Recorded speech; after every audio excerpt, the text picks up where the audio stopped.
नमस्कार, Maharashtra set commerce Marathi या चॅनलवरती तुम्हा सर्वांचं खूप खूप स्वागत आहे। आजच्या व्हिडिओमध्ये मी महाराष्ट्र सेट एक्झाम पास झाल्यानंतर पुढे आपल्याकडे कोणते कोणते पॉसिबिलिटीज आहेत, कोणते कोणते अपॉर्च्युनिटीज आहेत यावरती मी तुमच्यासोबत या व्हिडिओमध्ये डिस्कस करणार आहे। तर फ्रेंड्स, लवकरात लवकर आता महाराष्ट्र सेट 2024चा रिझल्ट लागणार आहे।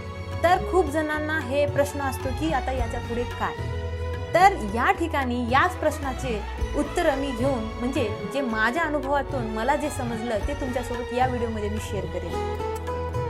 फ्रेंड्स, जेव्हा आपण महाराष्ट्र सेट, नेट किंवा PhD हे हायर एज्युकेशन मधले डिग्रीज यांना टार्गेट करतो, गोल बनवतो, त्यावेळेस तर सगळ्यात मोठं पहिलं स्वप्न असते की आपल्याला या फील्ड मधली सगळ्यात मोठी जॉब म्हणजे कोणत्याही फील्ड मध्ये आपण येण्याचं कारण असतं त्या फील्ड मधलं जॉब मिळवणं।